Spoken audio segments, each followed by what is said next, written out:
Good afternoon. Thank you for having me. This is a privilege to be with you. I was waiting for Chad to mention strategies. Maybe you can change opportunistic to strategies. People will sign up on that. But it's a privilege to be here. Thank you so much for having us, and we're grateful that you can be part of what we're doing in the Philippines as well. We're grateful for Pastor Gihwan, who has led us as president of KCCN BLTC program. Today I'll be talking about bridging the gap between formal and non-formal theological education. And maybe some of you can identify with some of the problems you're having with your own context. So what is formal and non-formal training in theological education? Well, formal training refers to an approach in theological education that leads to a recognized degree or diploma. In contrast, non-formal training refers to alternative education designed for those without access to formal education. According to the International Council of Evangelical Theological Education came up with this table. This says that this is the difference between formal and non-formal training. The problem with this, can you see it? Okay. When I saw this list, I feel like, yeah, well, generally it looks like that. But it doesn't seem like it's accurate today, because if you say it's short, well, BLTC is not short. It's 2 years. Okay. Less stringent in assessment. Well, have they seen the requirements and the books that we have? It's not less stringent. We have a rigorous assessment. It's less structured. Well, we have very structured program already. So the difference between formal and non-formal approach seems to be losing its difference. In reality, I agree that it's not credited versus credited, and that's one of the major issues we want to address today. Okay. Now, the advantages of formal education is this: it provides depth and expertise in Bible and theology. It offers new perspective and research. It has a capacity to create new training resources. Okay? In fact, when you do a survey, the vast majority of leaders of non-formal programs are graduates of formal education. Okay? The vast majority of its leaders. So we need formal education to provide that leadership as well. It has a capacity to provide and create culturally relevant approaches. It is accredited by higher and secular institutions. Another advantage of the non-formal program, okay, focuses on practical skills and field competence, values effectiveness and relevance, results-oriented, accessible, affordable, shorter courses, of course, compared to formal education. The best thing is that it's replicable and transferable. Okay? Somebody who goes to this program, BLTC, can take it and go and start his own training center, right? The difference between non-formal and formal is important because both offer something unique in the global church. Okay? While these terminologies, formal and non-formal, are useful in identifying different learning paths, they often become a source of tension and irritation between those with degrees and those without them. We've seen a lot of pastors in the Philippines who say, I can't be assigned, my district superintendent doesn't want to assign me in an urban church because I only have non-formal education. And those who are graduates of Bible schools are given urban ministries.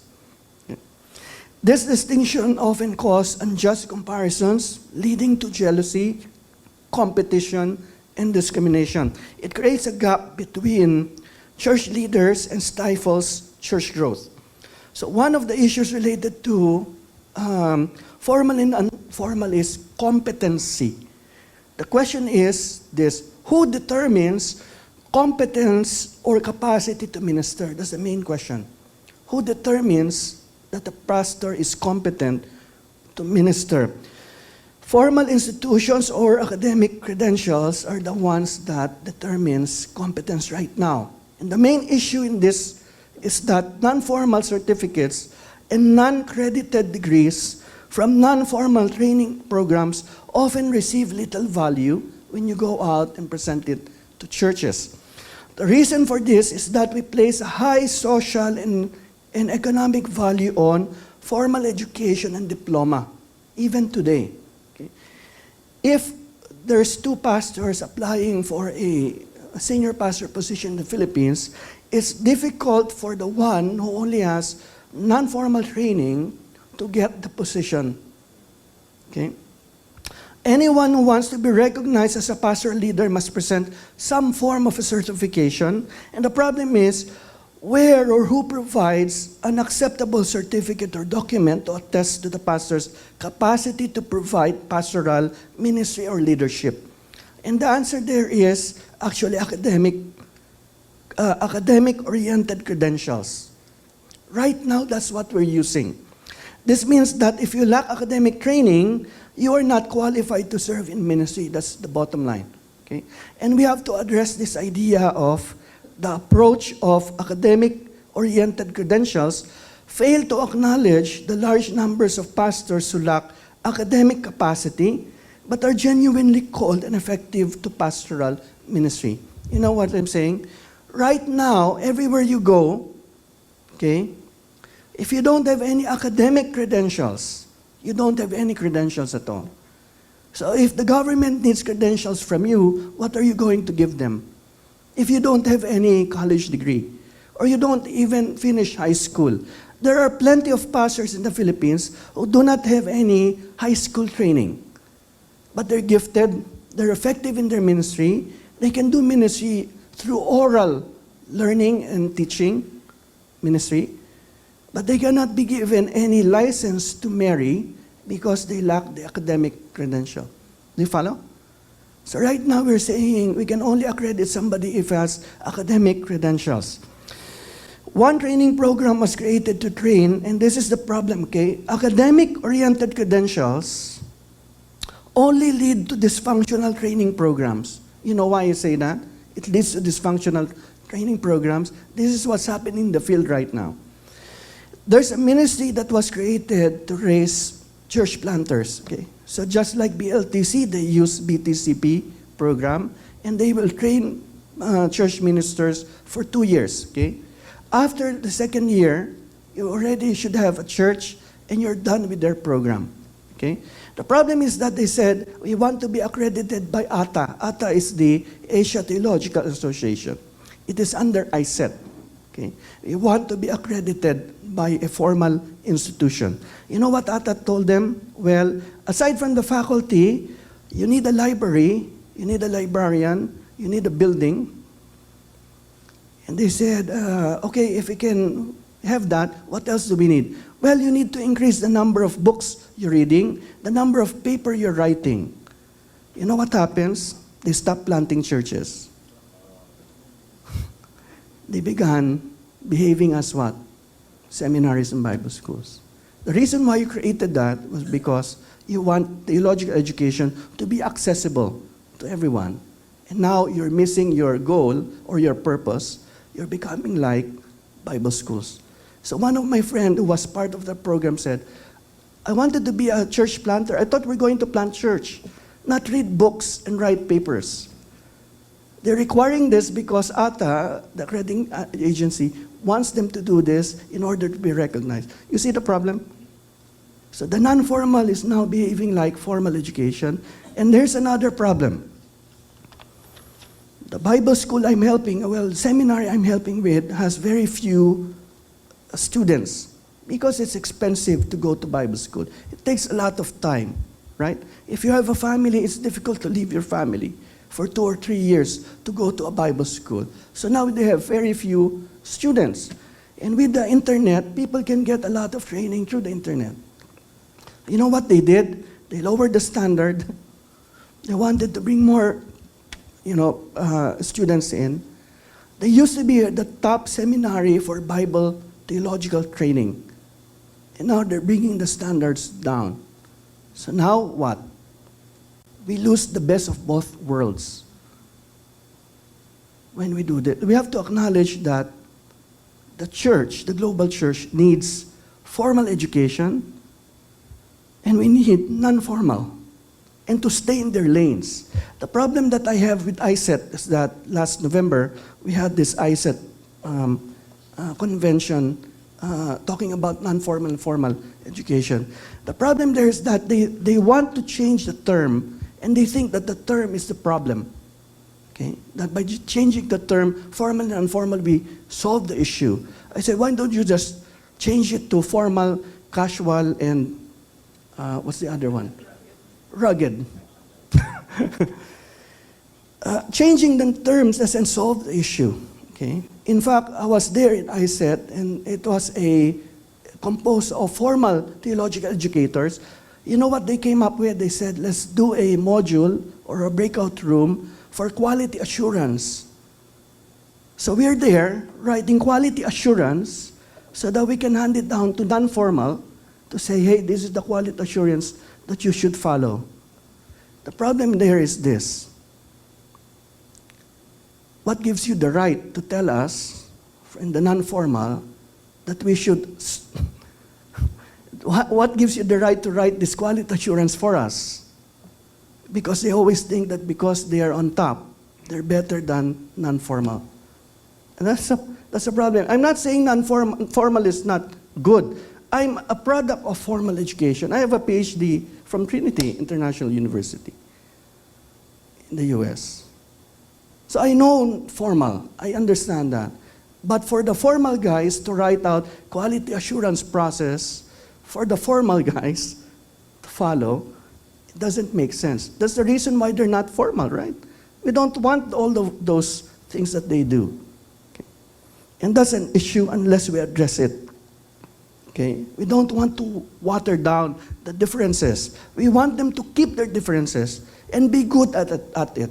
If you're good at planting churches, go ahead and plant more churches. If you're good at training pastor leaders in 6 months, go ahead and do it. Don't be like, the formal guys. But the formal, we want them to raise the bar, theological education, as high as they can, so that we can produce leaders, resource speakers, writers, strategists who can help us out in some of the areas that the church couldn't do, or couldn't move into. Now, how do we bridge the gap between formal and non-formal? I have 3 approaches. The first is profession-based credentials. The second is academic bridge program. And the third is to recognize and appreciate the different calling between formal and non-formal. Okay?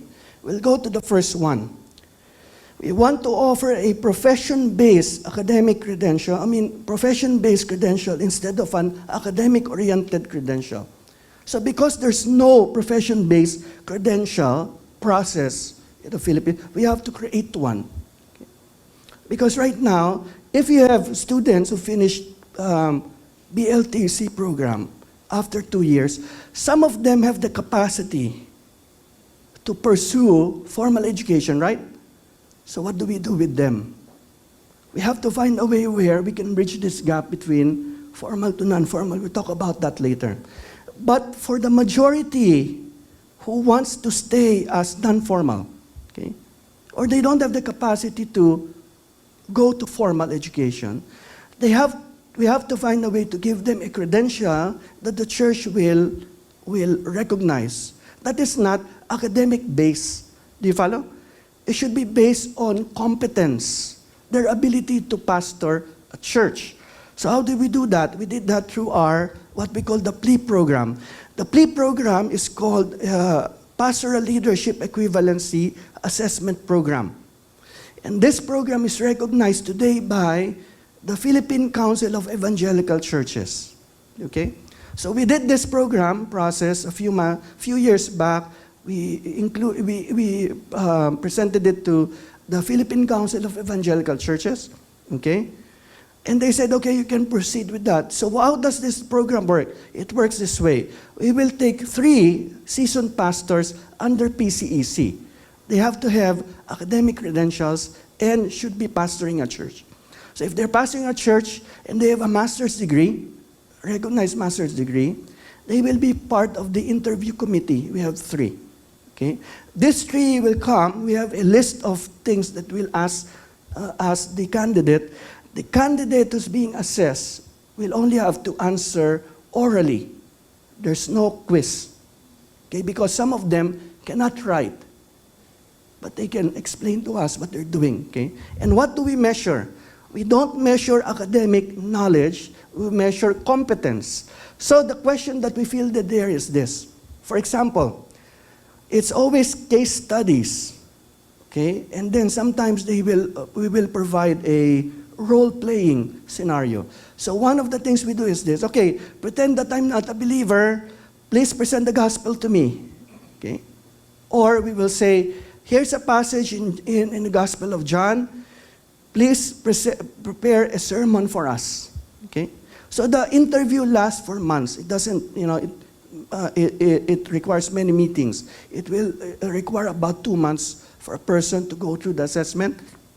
Some of the case studies are difficult, like that the highest giver of your church, you found out that his son is an LGBTQ supporter and is posting his position on Facebook. What will you do?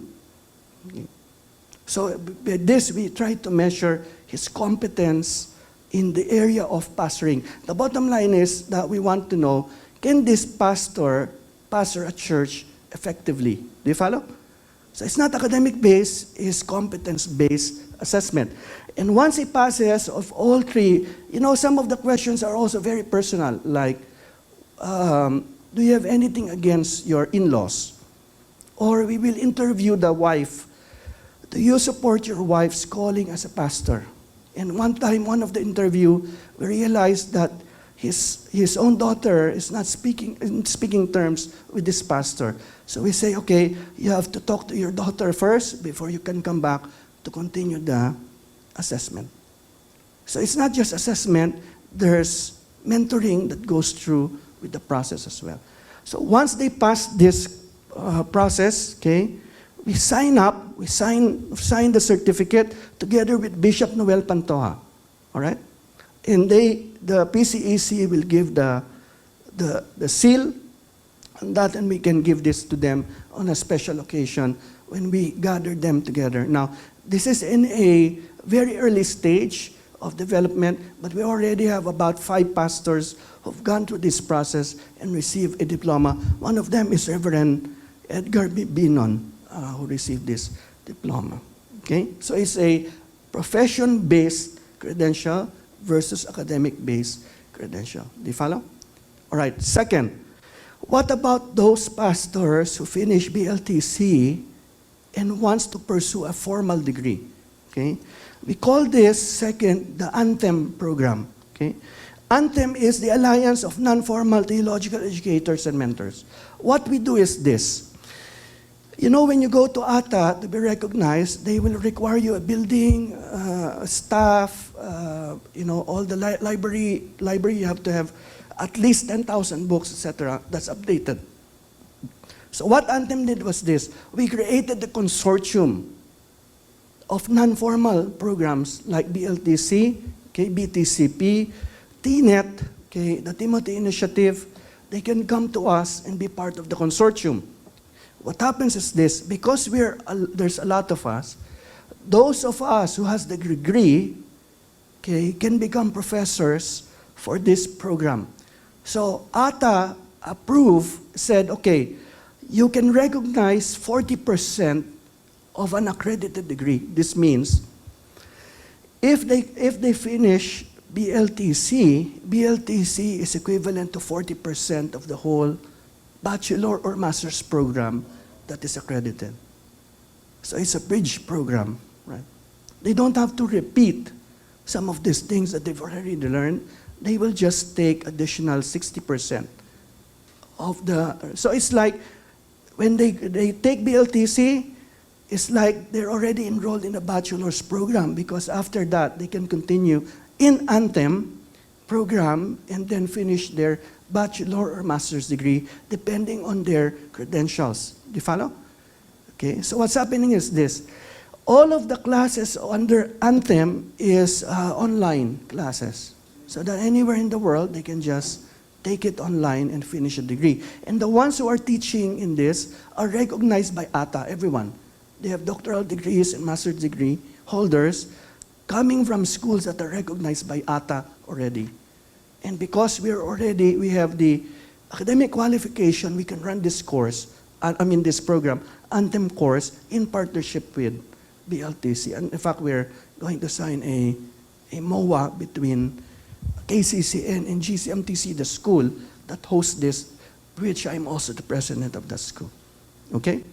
So 40%, it says there, of the accredited degree is already recognized here. Finally, how do we address the gap?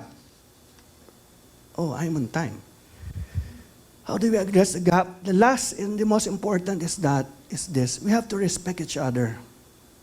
If you hear in your conversations, when you run pastors' conferences, and they begin to compare each other between formal and non-formal, you have to step in and stop those comparisons.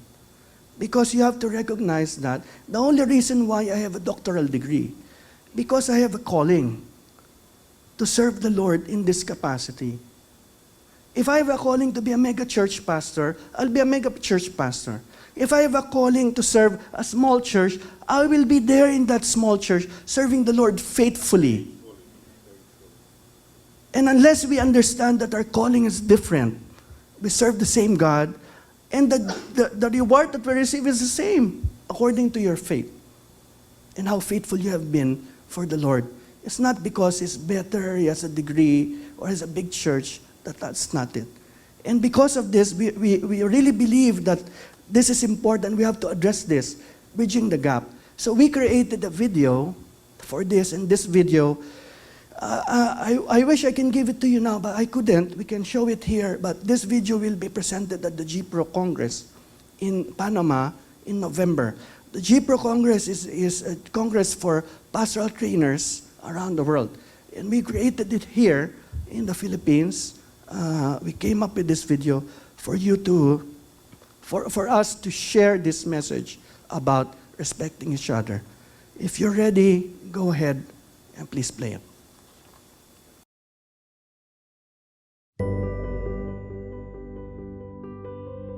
Have you ever heard of the terms formal and non-formal training?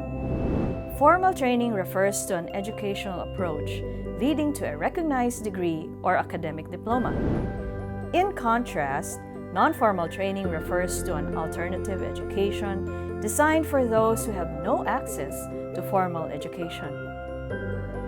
In ministry, pastoral leaders who have earned academic degrees from formal training institutions, such as seminaries or Bible schools, are generally perceived as better trained than those who have been trained in non-formal institutions or informal mentoring. While these terminologies, formal and non-formal, are useful in identifying different kinds of learning approaches, they often become a source of tension and irritation between those with degrees and those without them. These distinctions frequently lead to unfair comparisons, resulting in jealousy, competition, and discrimination. It creates a gap between church leaders and stifles the growth of the church. The divide between formal and non-formal pastoral training is a complex issue involving social and economic factors. In society, earned degrees and diplomas grant individuals high social status, titles, and honor, leading to better career opportunities and higher incomes. In church ministry, it has been observed that larger churches hire pastors with formal training, while those with non-formal training lead smaller churches. While exceptions exist, this social reality widens the gap between church leaders with earned degrees and those with non-formal training. So how do we bridge the gap between formal and non-formal pastoral training? Efforts have been made to bridge this gap, such as accreditation, certification, and quality assurance.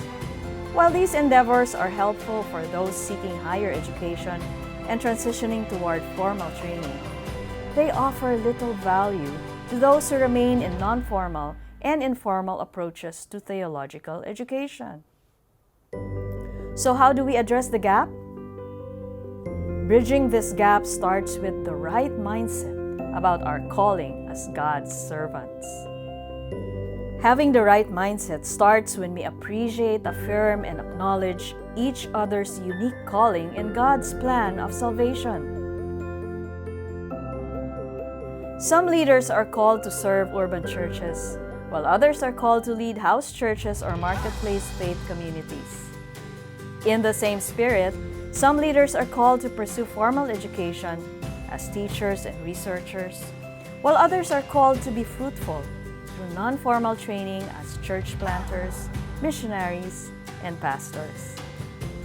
When we recognize and appreciate each other's unique calling, we not only bridge the gap, but we close the gap between each other. And when there is no gap, the church is healthier, the work is easier, and we accomplish more together. As Psalm 133 says, "Behold how good and pleasant it is when brothers dwell together in unity."